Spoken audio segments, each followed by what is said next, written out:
Welcome to In Focus with Ejaz Haider. Tonight we are in conversation with Dr. Moeed Yusuf, Special Advisor to the Prime Minister on National Security and Strategic Policy Planning. Thank you, Moeed, for taking out the time for this. This will be a conversation with reference to the work you're doing. But before that, I want to get a couple of things out of the way. You gave an interview yesterday to Karan Thapar at wire.in. Was it a strategic decision to talk to Karan Thapar and by extension an Indian media outlet? I know that you'd been trying hard to get this interview, but if the idea was to talk about how Pakistan is redefining and perhaps broadening the concept of national security, why not an international channel? Or was the messaging for India? Basically, this request came from Karan, and the thinking here was, why not provide Pakistan's perspective to the Indian audience? Because you know there is a gag order against virtually anybody who speaks against the Modi government. Here is an opportunity, a guy who is respected, is sort of, as I would argue, professional as it gets on the other side, has done interviews of previous Pakistani officials, leaders, etc. And at a time when the only information about Pakistan in India is whatever they want to concoct, we have nothing to hide. So put it out there and let people decide for themselves. That basically was the understanding. But of course, if you're hinting at the fact that I'd mentioned in the interview, Prime Minister and the marching orders and the instructions, when you do this kind of interview as an advisor to the Prime Minister at a time when things with India are where they are, we haven't talked to them since August 2019.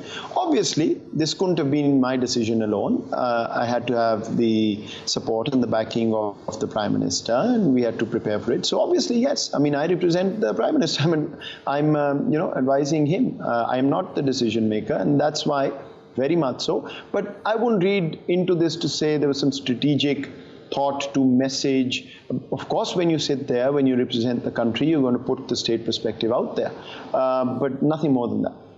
Right. So basically, Karan approached you.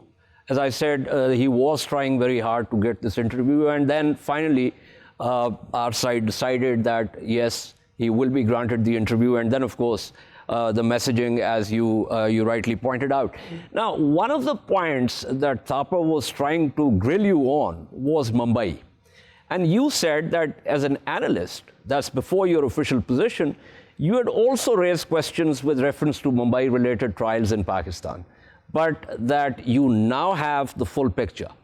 Since he was quoting from Pakistanis and Pakistani publications, do you think it would be prudent, given the lesson from this interview, to read Pakistani analysts in on such issues so the commentary becomes more accurate and your job to explain things less tedious?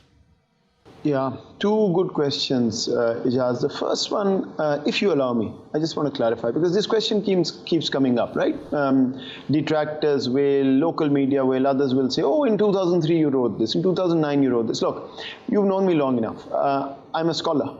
At the end of the day, that's what I was in a private capacity. And I wrote all sorts of things. Now, you can challenge me on my scholarship. Your facts are not right, your research is not right. But the views there are of a private citizen and, quite frankly, known to everybody. It's public. This is the strength of the Pakistani state and system. And this is what I was trying to explain to Karan. I have been an objective voice, many times critical, many times very complimentary to whoever was in charge at the time. Why was I picked? This is the strength of the system. And look at the counterpart on the other side, and you will know where the two countries want to go. The rest, of course, is hard work and how. And I'm not for a second saying that I'm good at what I'm doing or I'm the right person. Not at all. All I'm saying is there's a rethinking in the system. Countries evolve. And we know which direction India is evolving in. The second thing on Mumbai, yes, I've written. And when you write books, when you write articles, what do? As an honest scholar, you provide all views and then reach conclusions. So if you read my work, I would have provided the Pakistani view very clearly. I would have provided the international community in US's view. I would have provided the Indian view. And then said, Here is what I know based on open source. With Mumbai, there was no way to tell because open source wasn't available to the point on what had happened. Then you come into the system, you look at material, you try and answer your own questions that you raise as a scholar. Why isn't this trial getting over with? Because I think it's bad for Pakistan. India keeps using this as a diplomatic point. And you find out the Indians don't want it to finish. Because they know, number one, the longer this goes on, the longer they have the diplomatic point. And second, Ejaz, let me say, when the results fair and square are out, they will find out that they are being embarrassed by what the world will know. I'll just leave it at that. That's the reason. And the Indians continue to drag their feet. And so, yes, my position has evolved. That's what scholars do. You get new data and you draw new conclusions. You don't get stuck on something. Absolutely. If you know. I completely agree with you. This was a point that you also made with Karan. But my point, extrapolating from what you said to him, is that isn't it better for the state, and now you part of the government which represents the state, that in terms of, since he was quoting from Pakistani publications and Pakistani analysts, that it would be important for you guys in the government to read people in on these things so that their analysis becomes more accurate and therefore your job less tedious? Sorry, I forgot to answer that, your real question. You're absolutely right. There's no question about it. And I think traditionally there's been a problem here. There's been a lack of good communication, I would say. Access is prized hugely, sometimes perhaps too hugely. You're right. Our strategic communication has not been the strongest suit. We know that. That's why India's bashed us left, right, center in the world, concocting stories. I used to sit in the US and see this. They bring their completely laughable story and the international community would just take it lock, stock and barrel. And there was no response. There was no challenge. And that's what I said yesterday. It's not going to work like this anymore. We have the story. You're asking me about 12 years ago, 17 years ago, 50 years ago. I'm telling you about today. And so there is no reason for Pakistan to be timid. Strategic communication, I admit, has not been our strong suit, but inshallah we'll improve on that. And you are right. You've got to empower your own analysts, your own anchors, your own commentators, rather than trying to look for somebody sitting in America and UK and Timbuktu thinking that they're more powerful. When your own voices are more powerful, automatically this will radiate to the world. Absolutely. On Gilgit-Baltistan, now apart from what was being erroneously said by Karan Thapar, because he had assumed for some reason that some kind of decision had already been taken when none has been taken. The fact is that he was quoting two federal ministers. Now, I know that politics is not your remit, but as a national security advisor, would you agree that ministers should not shoot their mouths off on issues that are so sensitive without first clearing them and with the relevant people and understanding the intricacies and nuances of what is at stake here? I'm not going to go there. You know me enough. Not for me to answer. I think it's the political space. The Prime Minister heads it. Ministers are responsible people. They know what they're doing. There must be reasons I don't know. On the technical side of it, we have to be very clear. Number one, no decision has been taken. Number two, there is no question that whenever a decision is taken, the UN Security Council resolutions will remain paramount. And number three, the entire public debate is generated because of a will of the people of GB, which is polar opposite of what IIOJK has gone through. These are the 3 points that one needs to keep in mind. What decision is taken will ultimately be a political decision, and technocratic input goes into every political decision, but it never drives it. Right. You have become diplomatic. I have to give you that. But you have nonetheless answered my question. Now, another thing that you talked about, and you said that, whenever certain preconditions are met, that Pakistan is prepared to talk to India. In fact, you said that, quoting the Prime Minister, you guys take one step, we'll take two steps. And you said, I'm to talk about Kashmir, and terrorism. Now, these are part of the original baskets, 8 baskets that formed the dialogue framework between India and Pakistan. But my issue with the reference to terrorism is that what we have seen is that India tries to create a false equivalence between Kashmir and terrorism. So I'm assuming that we are cognizant of this, and that when we say that we are prepared to talk about terrorism, that we make it very clear, that this is something completely different from Kashmir, and there is no equivalence here. First, one other thing on your previous point, which I should have clarified. Okay. Just the beauty of the system, and why I say I think we are at a point where we are far more institutionalized than our neighbor, and moving in a direction that's very desirable. Everybody knows their job, and people have to understand I am not supposed to be privy to a lot of the political discussions. I'm not supposed to be privy to political decisions. That's the ultimate decision-making forum. I'm not a decision maker, I'm an advisor. That's the beauty of this system. You give your input, and then the right decisions are made by the people who are responsible for that, who've been put in that position to take those decisions. And the reason I want to stress this is Gilgit-Baltistan has continued. It's going to come back again. It will continue till whatever decision has to be taken. But understand that we have such a robust mechanism now with the civilian political leadership, the civilian technocrats, the military leadership, all in one place but doing their own job. That's, I think, the weakness that we've overcome under this government, and I must give credit to everybody who's involved in this. Your question about terrorism in Kashmir, 2 things to that. What I said yesterday was for one particular reason.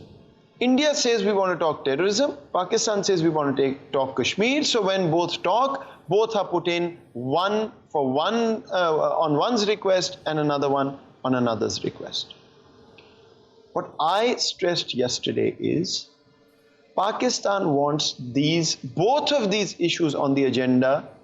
It's Pakistan that's asking for them, because we want to talk about, number 1, resolution of Kashmir, and number 2, Indian state-sponsored terrorism, which is now the only issue on the table as far as terrorism is concerned.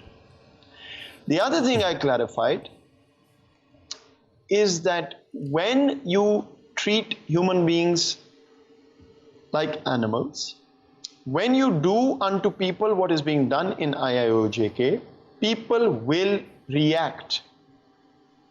And if they react violently, that is because of the policy that has been followed. It's indigenous, it's human reaction, it's protected by the UN General Assembly. So please don't come telling us that we are talking of terrorism called Pakistan Stock Exchange and PC Gwadar and APS, and a violent resistant attack in IIOJK that would have been done indigenously, as all of them are, as Pulwama was, as everything since has happened. That we know is not the same. India tries to draw that equivalence. There is no equivalence there. We don't wish violence anywhere, by the way. I want to be absolutely clear. We want every single thing to be resolved peacefully through dialogue. That was the whole point of going on that program. I think I must have mentioned 20, 30 times, I'm here to talk peace and the way forward. Not once did the anchor manage to talk about the present and future on his terms, because the only questions I think he had been asked to ask, I repeat, he had been asked to ask, were of the past. Right. Now, on the issue of Indian-sponsored terrorism, you chose to reveal some information, but you also said that this is a teaser. Now, a couple of questions. One, why did you think it was important to provide this teaser to Karan Thapar? And secondly, if we have this kind of information, when are we going to present this evidence to people who really matter, the world capitals, perhaps the United Nations, perhaps other relevant fora? The answer to the first one is that it wasn't a teaser to Karan. It was actually information for the Indian public. Because the view in India that's been concocted and created and sold is Pakistan equals terrorism, India equals peace. The Indian government has helped us a lot in terms of creating space for a new narrative because of what they have been doing to the region and IIOJK and otherwise. And all we are doing is telling the world and the Indian public yesterday what the reality is. So whether it was Karan or somebody else, it would have been the same point. As far as the question about where is it going to go and when, I can't answer that question because this is something that's in the works. The only thing I can tell you is wherever we go to serve Pakistan's national interest vis-a-vis India, it'll be thought out, it'll be the right forum, and it'll be soon. Right. Okay, before I take the mandatory break, we have to take breaks during these programs. I want to just ask you about your title, this whole business of strategic policy planning. What exactly does this denote? First of all, I jealously guard this. In fact, I'll tell you, Karan asked me how to introduce me, and I said, I don't care, except this part has to remain. Why? Look, Ejaz, there's a very clear message here, not by me, but by the Prime Minister, by putting me in this position with this title, which is that Pakistan is thinking big, strategically, looking ahead, being perspective, being proactive, and all of this is part of national security. We've often been blamed, and detractors have talked about tactical and short-term and military-dominated. I am the answer to all those questions because I have no business sitting in this seat if the mindset wasn't that we need to do strategic thinking and strategic planning. So my office spends most of its time looking ahead, thinking about the transformational changes that Pakistan needs, from food security to energy security to diplomacy to whatever. That's why the economic security paradigm, the economic outreach initiative that the Prime Minister has launched is housed in NSD. That's why this division is talking about big changes in terms of reform. That is why we are talking about national security in its broadest sense. Now you can compare this to the equivalent office across the border, and I'd leave it there. You know better than me how that operates. Right. On that note, I'll take a short break. I cannot but say that it must be really frustrating when you have ministers that have absolutely nothing to do with strategic policy planning talk about things that they really do not know about. But on that note, a short break, and then we return to continue our conversation with Dr. Moeed Yusuf. Stay with us.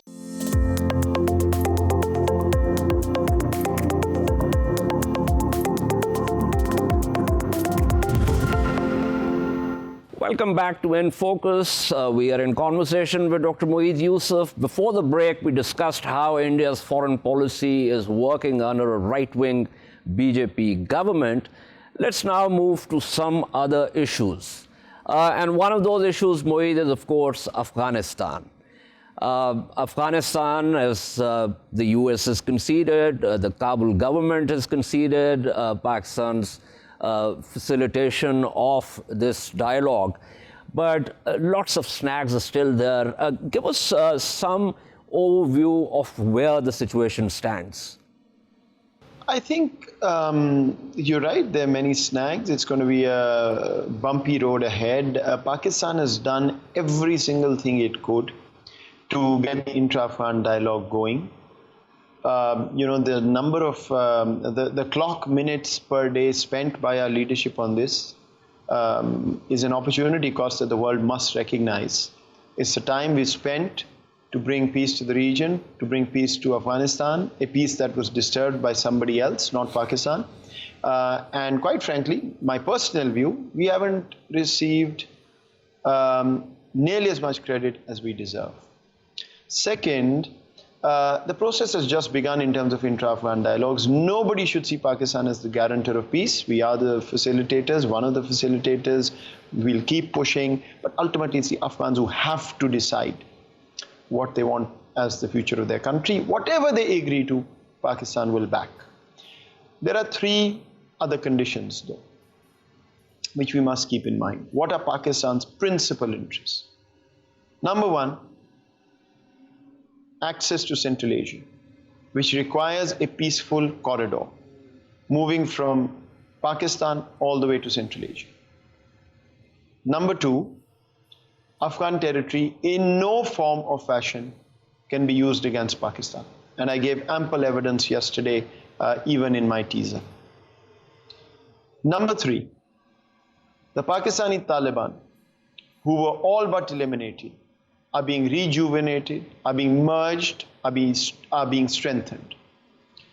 By the time this Afghanistan process, dialogue process is over, my goal and wish must be that there's not a single element of the TTP who is standing against Pakistan. I'm not saying kill every individual, please don't sort of get the wrong meaning. That threat has to be eliminated, eradicated forever. And Afghan territory, if that's being used to host, or if these people are forcibly hosting themselves there, it has to end. Right. This is a throwback to what you said to Karan Thapar yesterday. And you talked about how the Indian state has been funding and helping them merge. Now, I'm assuming that this is an issue that has also been discussed with the Kabul government. Dr. Abdullah was recently in Pakistan, of course, with President Ashraf Ghani also, and perhaps also with the Americans. Is my assumption correct? Too many conversations, too little outcome. We need to change this, flip the order. We need outcomes, not only conversations. We've had these conversations for years. We need to see results. I am not saying that every side is not trying. They are trying. There are difficulties, there are complications. But I've just put to you as a Pakistani and as a Pakistani official or the Pakistani state, we have certain goals to achieve in this, which are all legitimate. And everything we do, at the end of the day, God forbid if the process doesn't work out and all we're going to hear is, oh, Pakistan is to blame, this wouldn't have been worth it for us. Right. A little bit about the United States, because I want to then return to the region and especially to Pakistan in relation to your strategic policy planning position.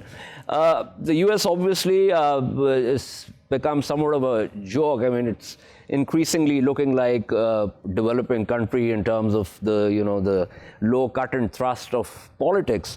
What are we looking at? Are we thinking in terms of perhaps if former Vice President Joe Biden wins the White House, there's going to be some kind of change, qualitative or otherwise, or if President Trump stays, what would that mean for US-Pakistan relations broadly but very quickly?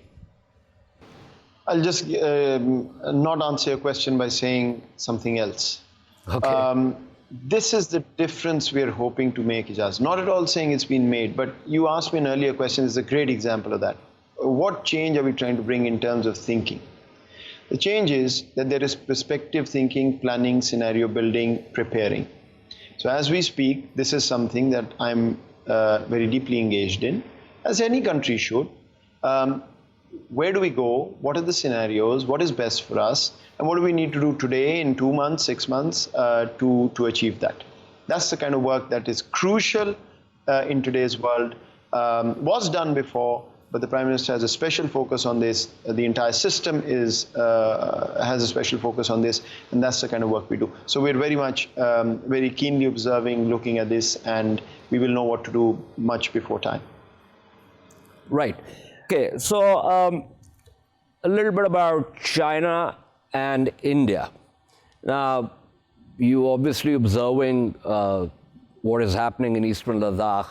A couple of days ago, the Indian Defense Minister Rajnath Singh made this statement, obviously, which has been rebutted by the Ministry of Foreign Affairs, wherein he said that Pakistan and China, I mean, he basically was implying that there's a tag team kind of relationship right now, and these two countries are creating trouble on India's borders. Of course, the statement is frankly laughable. I discussed it yesterday on my program. But it also sort of underpins a new kind of instability in the region. And I refer to this because your entire thrust is peace. But that adage is completely wrong. It doesn't need two to make a row. It frankly needs only one to make a row, but it definitely needs more than one to make peace.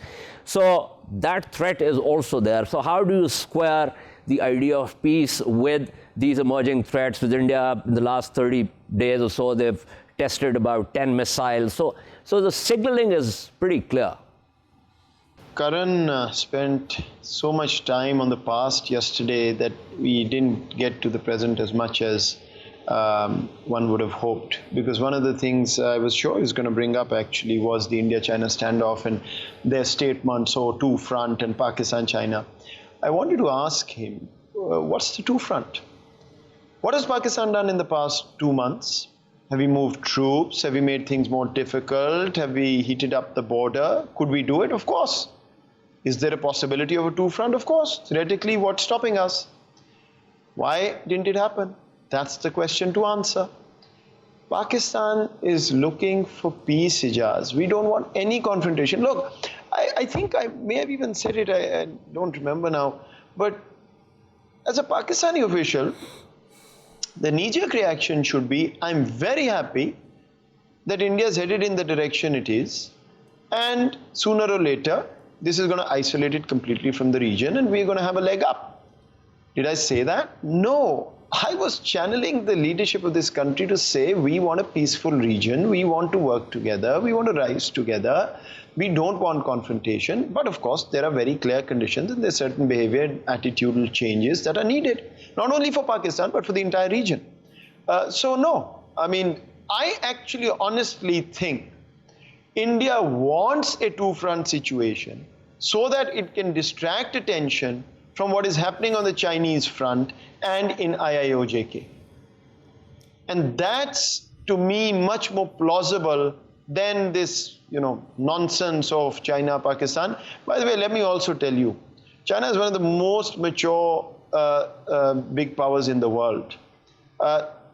There's never any conversation like that I can even imagine. It's for big-sized powers with small minds to think like that. And perhaps this is why they are forced to think the way they would have perhaps acted if they were in our shoes. We have no such intention. We want peace, no two front, three front, one front, except one caveat. Don't test us. You tested us a year ago. Don't expect that it will be one pilot this time. But that's not where we want to go. You want to try again, you're welcome. Right. No, actually, if you trace this phrase back, it goes back to the current Chief of Defense Staff, who was then the Indian Army Chief, Bipin Rawat, who talked about a 2.5 front war. And the half was some kind of insurgency within Indian-occupied and now illegally annexed Kashmir. But let me move on quickly to the Middle East, the greater Middle East. Too many fault lines. In fact, Karan talked about, as I would have expected him to, about the Saudi angle. Now, one of the problems with, unfortunate problems, in fact, if I may, with most of the Muslim countries is the absence of a succession principle, even those that have the form of democracy. Now, this poses a major problem because it it essentially implies a certain institutional uncertainty. So once a regime changes, what do you expect from that regime? Now, we've been trying to be friends with everyone, but it's going to be increasingly difficult given the choppy waters of the greater Middle East. So just give me a quick overview of that. No, I think you're right. It's going to be difficult. There are choppy waters. It's a fluid situation. And we've consciously chosen the difficult path because the Prime Minister has a vision. Pakistan will be the country that can talk to all Muslim countries in a friendly manner, who can be trusted by all Muslim countries. The easier path always in international relations is pick a camp, hide behind the leader. This is a difficult path. There will be hiccups, and messages will be misconstrued and whatever, as happened in the recent past. But Ejaz, let me say something candidly. I don't think, sometimes I don't think our media does justice to issues in a way that national interest demands. I'm not talking of any dictation or anything. That Saudi issue was a non-issue, made into an issue, and created a diplomatic concern. OIC has countless resolutions on Kashmir. Not one has been diluted. 5th of August, the Independent Human Rights Commission of the OIC, read their press release. I think even Pakistan won't write it in as strong a language as it was. Yes, there was a meeting that we have requested that hasn't happened, and so big deal. We'll continue to work on this. We'll continue to talk. Countries have interests. Every country is sovereign. There is not an iota of doubt that Pakistan and Saudi Arabia have the deepest relationship, will continue to have the deepest relationship. I think sometimes, and I say this with all respect and humility, media has to understand, the media now is part of diplomacy in today's world. This hybrid warfare and fourth generation, whatever may be a security nomenclature, but actually all of you are now part of active diplomacy. And sometimes we have to fix problems created by the media, and sometimes the media has to help us out when we make mistakes. But this is now, two sides of the same coin. Right. I understand what you're saying, but let me say something here, because you've talked about the media. One, it's not just the mainstream media now, you have the social media. And since you have conceded the point about lack of strategic communication, there are many issues, lots of political issues, and of course, there is political partisanship also.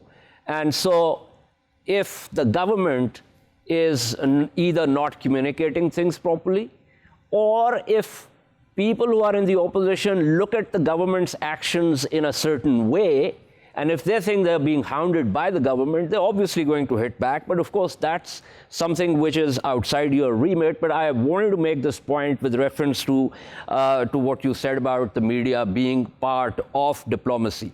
I've actually received a question. So before I go back to Pakistan, this is with reference to Article 370 and with reference to your interview with Karan Thapa.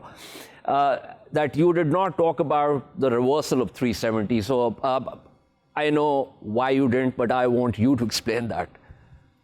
If you know, you should say. Yeah, I think there's some, I think this came up somewhere and somebody asked me yesterday as well. Look, I don't exactly remember what I said. You can go back and check because Karan had raised something. And my answer was that Pakistan doesn't recognize 370. 370 is neither here nor there for us. It's an Indian Constitution article. We don't accept the instrument of accession. Correct. Sort of the motherboard, right? I mean, where it all starts from, the fountainhead. On top of that, if you come up with illegal articles domestically, it's not for me to say reverse or not. We don't, I mean, the existence of 370 for us is wrong.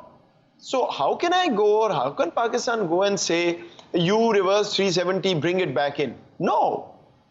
Go to the UN Security Council resolutions, have a plebiscite, the decision will be made and we'll honor it, and India will honor it. You made that point. You absolutely made that point.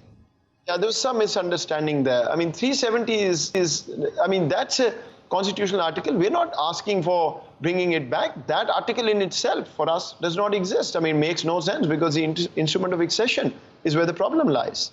Absolutely. It's more about laterally changing the status quo, which is important. But let me get back to, before I wrap up this program, to the strategic policy planning. Now, I've had these conversations with you previously also, and you've been very clear about broadening the definition of national security.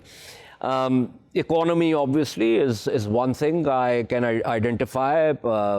Health, we've just gone through the COVID crisis. Mercifully, we have emerged out of it largely unscathed, but that had more to do with factors that we didn't create ourselves.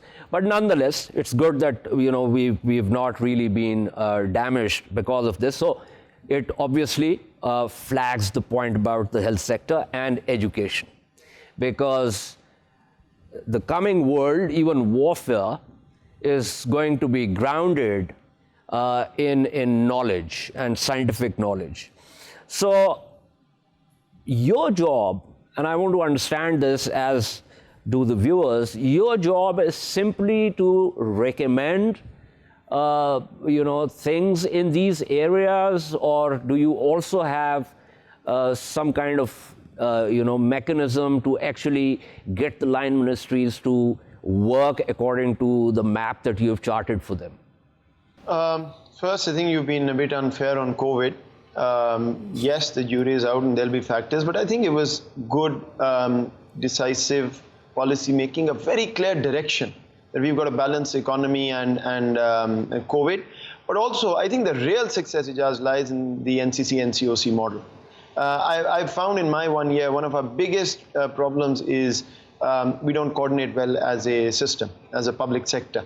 And I think that was overcome through that model. So I think there were certain decisions. And of course, Allah has been very kind in more ways than one on that. Yeah, other factors were basically God's blessings, but I didn't want to put it like that.